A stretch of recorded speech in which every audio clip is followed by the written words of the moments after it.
Hello and welcome to viewers. You're watching us on ERi-TV, presenting you the domestic and international news prepared for this session live from our headquarters in Asmara. I'm Hermela Gramay, inviting you to join us on our tonight's news broadcast. Let's start the major headlines. Training on Geographic Information System in Asmara. Indomaso Award to Outstanding Students.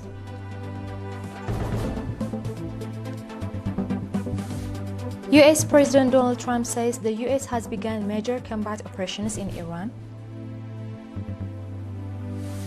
And Bolivian military plane crash kills 15.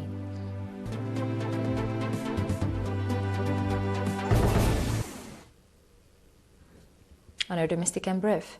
The Ministry of Land, Water and Environment, in collaboration with the United Nations Economic Commission for Africa, provided training to 25 experts on geographic information systems and remote sensing.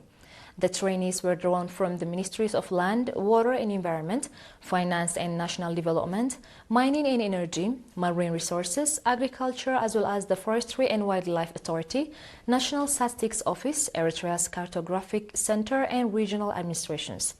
The training, which was delivered by foreign experts in the field, covered the basic concepts of geographic information systems and their components, cartographic reference units and their advantages, cartographic design, applications of cartographic information systems, as well as the compilation, integration, and digitalization of environmental information. The theoretical and practical training was a continuation of similar training provided in 2025, with the main objective of enhancing evidence-based management, planning, decision-making, and policy formulation.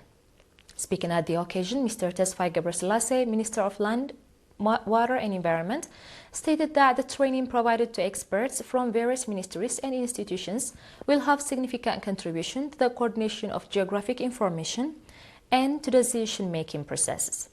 He also called on the trainees to apply the knowledge they gained during the training in their daily activities. Mr. Ayanika Gadhart, Statistics and Geographic Information Expert at the United Nations Economic Commission for Africa, commended the interest demonstrated by the trainees during the program and expressed readiness to cooperate in organizing similar training programs in the future.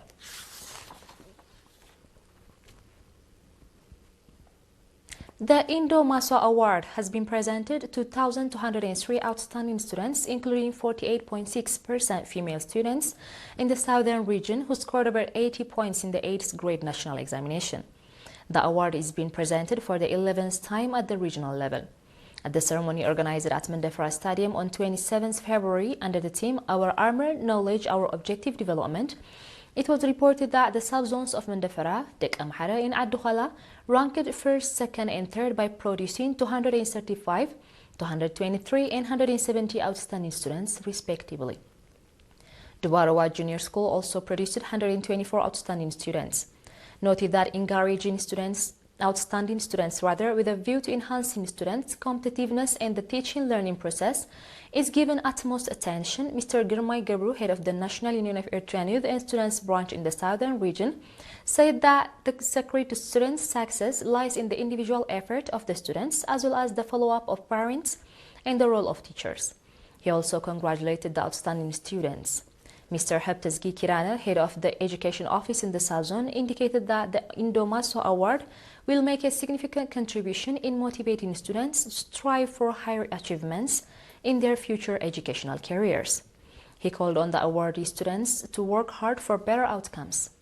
Mr. Hapta Abdesfatzion, governor of the southern region, called on the awardee students to take the results they have achieved so far as a stepping stone toward future educational success and urged parents and teachers to continue encouraging them. The Indomaso Award, which commenced in 2014 in collaboration with the Ministry of Education and the National Union of Eritrean Youth and Students, has so far been presented to 4,667 outstanding students in the region. Dear viewers, do stay tuned for our international news right after the short break.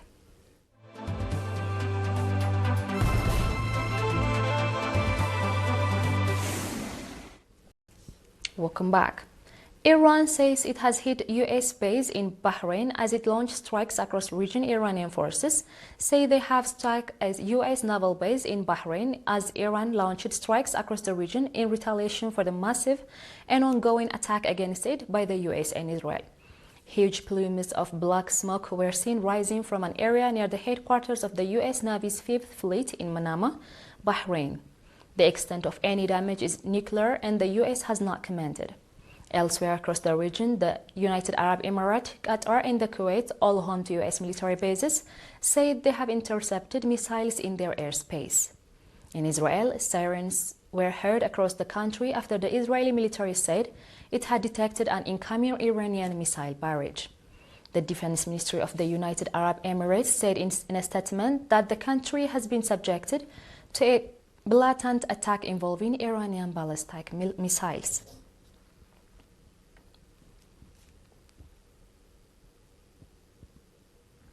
In other news, 15 people were killed and at least 30 more were injured yesterday evening for a Bolivian Air Force Hercules aircraft carrying new banknotes from the country's central bank crashed onto a busy avenue amid inclement weather in the city of El Alto, near Bolivia's capital La Paz, according to television reports.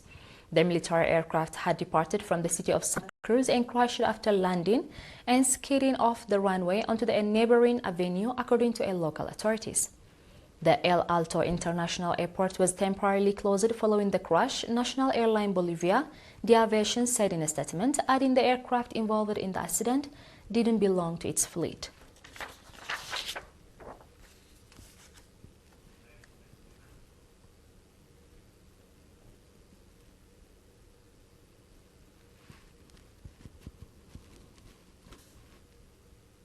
Dear viewers, we are done with the news prepared for the session, and now it's time for a quick recap of the major headlines.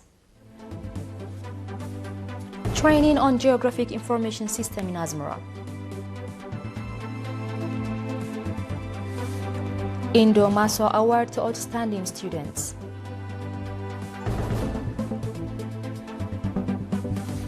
U.S. President Donald Trump says the U.S. has begun major combat operation in Iran. And Bolivian military plane crash kills 15.